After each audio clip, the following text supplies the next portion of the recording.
Welcome one and all to Cinematic Excrement. Longtime viewers of my channel, who are for some reason still here, may recall back in the early days when I was still using that shitty webcam, I did a review of House of the Dead.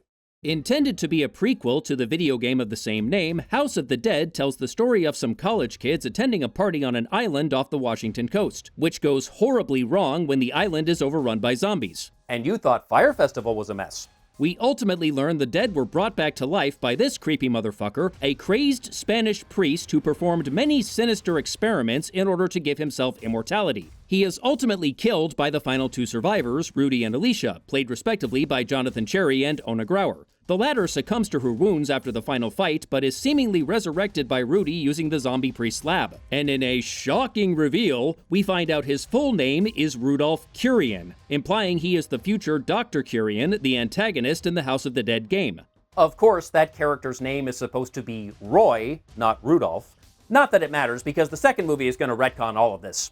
House of the Dead was the first of several video game adaptations from infamous German filmmaker Uwe Boll, known for making many terrible movies and the occasional good one, and funding them at least in part by taking advantage of German tax shelters. And basically everything that could have gone wrong with this movie did. Bad acting, awful dialogue, a nonsensical story, poor editing, and laughably bad stunt work. Even Jürgen Prochnow couldn't save this one. And for some insane reason, they threw in shots from the video game at seemingly random moments, which even Ball later admitted was not a good idea. And I was genuinely surprised by that, as Ball typically does not take criticism well. He often insists his movies are perfect, and has made a habit of lashing out at his critics like Harry Knowles, and even beat the crap out of some of his haters in amateur boxing matches, including the late Richard Lotex Kayanka. Though I admit, in light of information that has come out about those two gentlemen in recent years, Ball may have been right about them.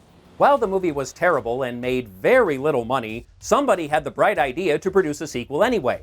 And that brings us to the subject of today's review, House of the Dead 2.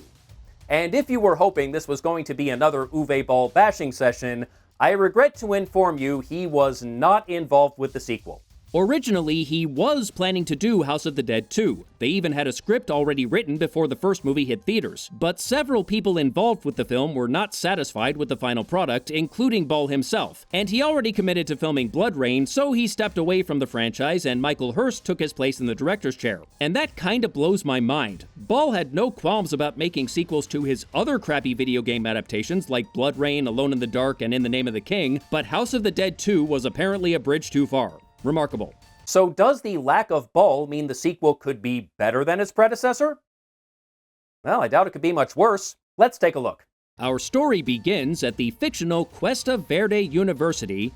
Is that a Poltergeist reference? With some frat boys raiding a sorority, and we get a glimpse of a pre-famed Theo Rossi a few years before Sons of Anarchy. But don't get too excited, because after this opening scene, we never see him again. We do, however, get to see the legendary Sid Haig. But you shouldn't get too excited about that either, because he's also not in much of the movie, despite playing a character based on the main antagonist from the video game.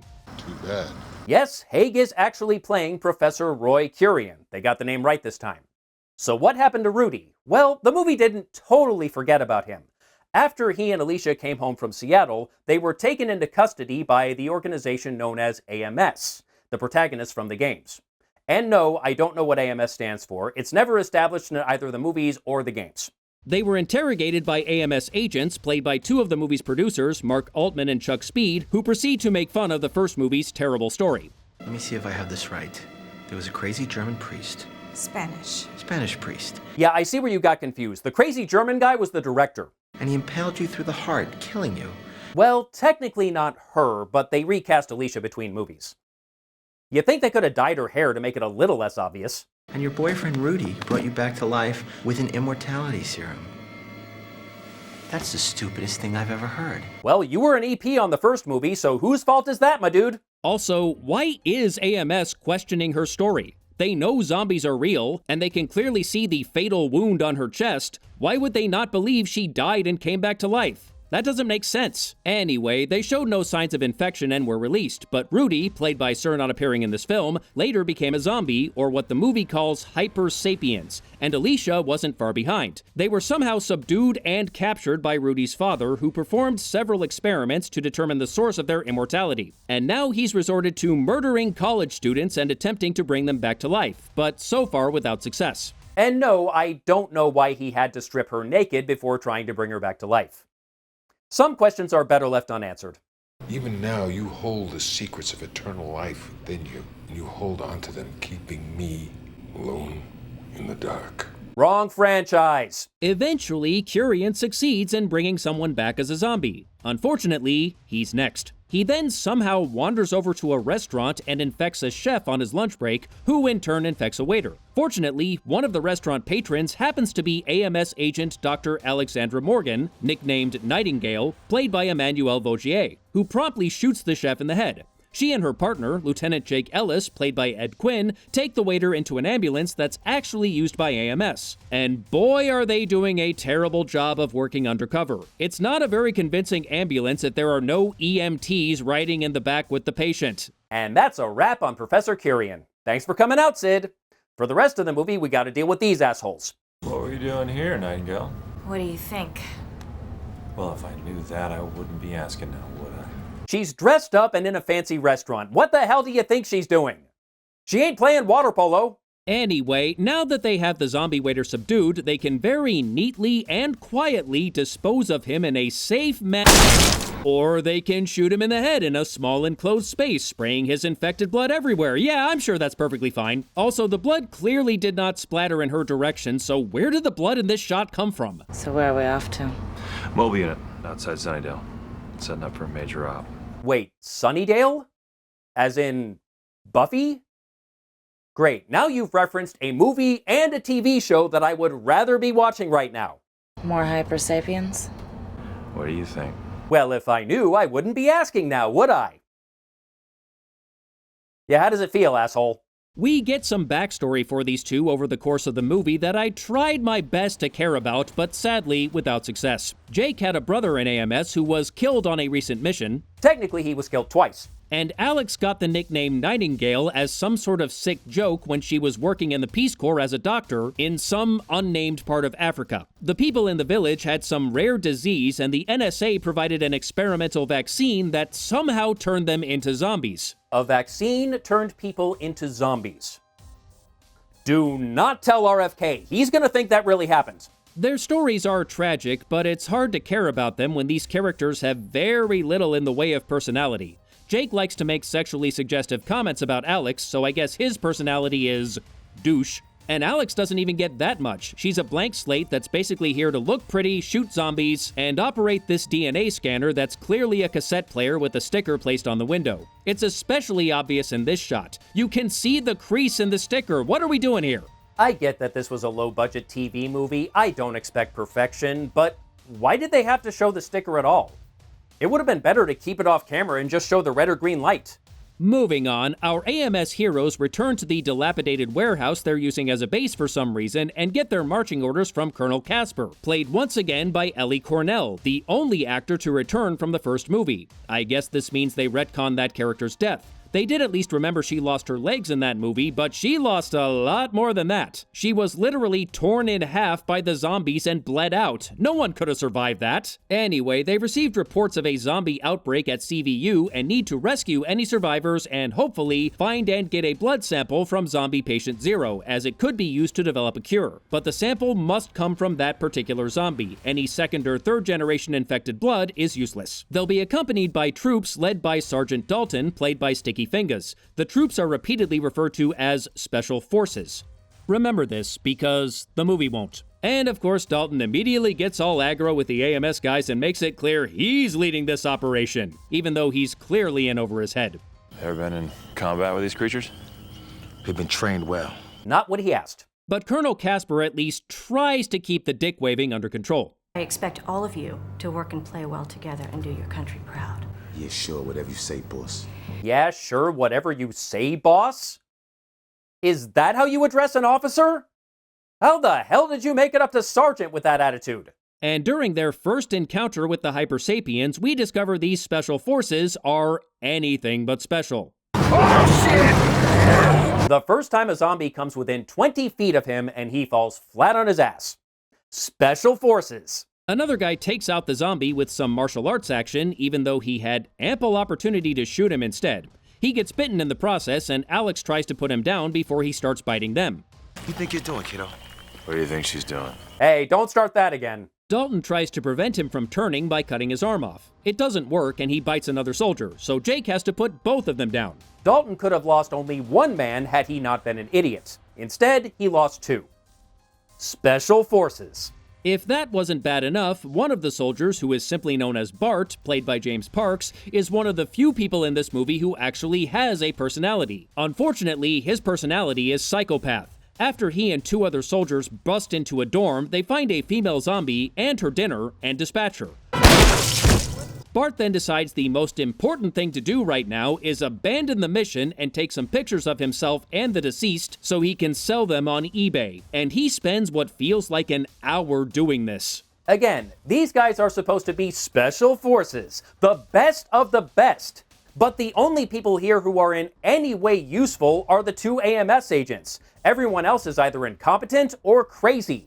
Or in Bart's case, both. And I get what they're trying to do here. It's the Day of the Dead formula. Another movie I'd rather be watching right now. With the well-meaning and level-headed scientists struggling to coexist with the arrogant, unstable soldiers. But the soldiers in Day of the Dead went crazy for a reason. Society had collapsed and the soldiers were isolated in their little bunker with no way to communicate with other survivors, if indeed there were any. That kind of thing would make anyone go nuts. But the soldiers in House of the Dead 2 being unhinged and borderline useless doesn't make much sense. They haven't had time to go crazy. The zombie outbreak only just started. The apocalypse hasn't happened. Well, not yet. Spoiler alert. Anyway, the other soldiers wonder how the girl could have been infected in the first place if the dorm has no sign of forced entry and the infection isn't airborne. Suddenly, Bart gets a mosquito bite, and this is about the only good idea the movie has. Mosquitoes turning people into zombies. That is legitimately terrifying. Bart doesn't turn right away, as I guess the mosquito infection works slower, and he tries to bribe his fellow soldiers to take him back to base, even though it's far too risky. I'll give you each $500,000. Bitch, please. If you had $1 million, you would not be here. That's $500,000 apiece. Yeah, we know how much $500,000 is. Thank you. Of course they don't go for it, but they leave him handcuffed to a radiator when the smart thing to do would be to finish him off. But if any of these people did the smart thing, it would be a much shorter movie. Anyway, as the movie goes on, I notice it doesn't seem to know what kind of zombies we're dealing with. Sometimes they're the slow, shambling Romero zombies. Sometimes they're the speedy 28 days later variety. Sometimes the zombie needs to be alive while Alex retrieves the sample. Sometimes it doesn't. Again, I know it's a low-budget TV movie, and I do not expect perfection. However, a little consistency would be nice. But I guess I am expecting a little too much from the director of Pumpkinhead 4. There's a Pumpkinhead 4? Screw me. Eventually, the AMS duo manage to find their way to Curian's lab, where they find what are probably the only two survivors on campus. Lonnie and I were teaching assistants for Professor Curian when it all went down. When what went down? When what went down? Guess!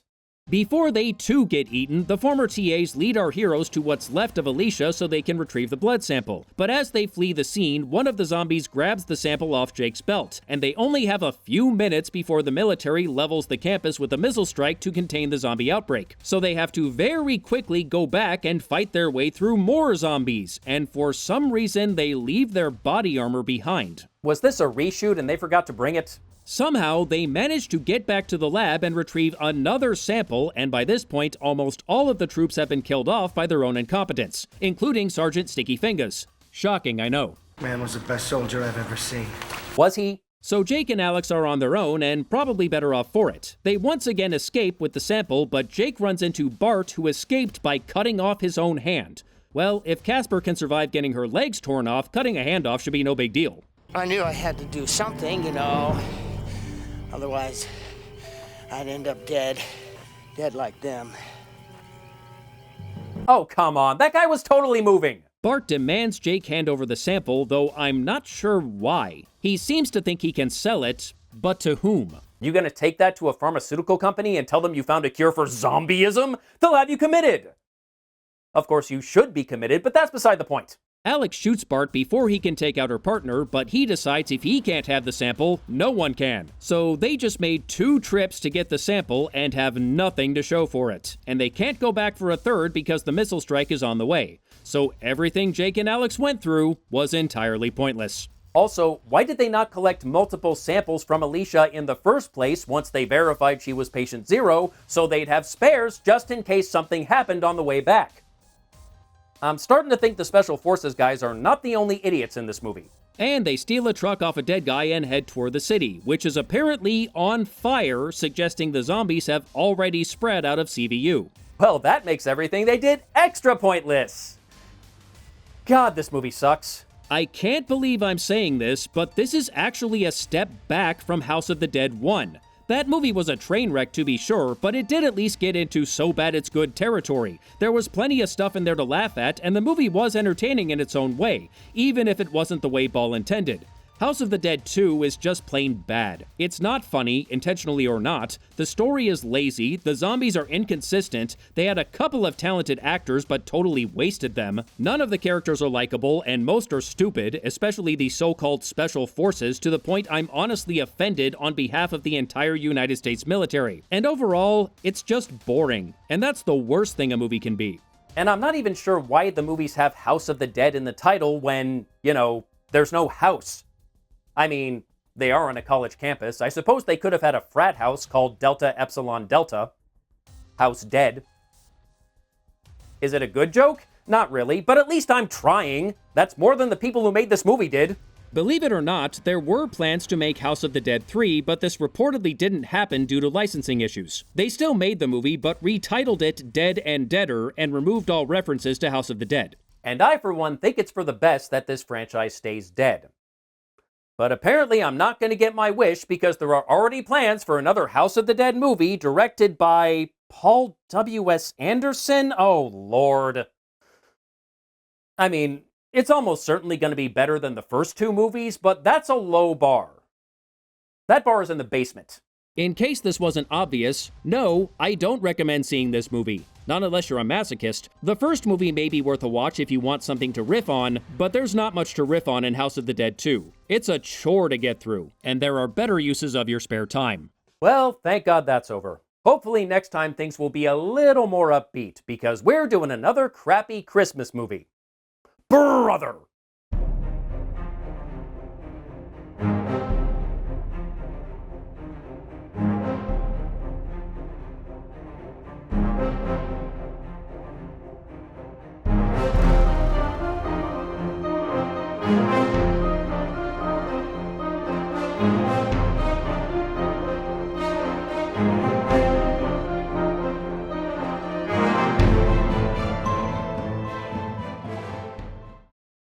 Personally, I just thought it was a pervert.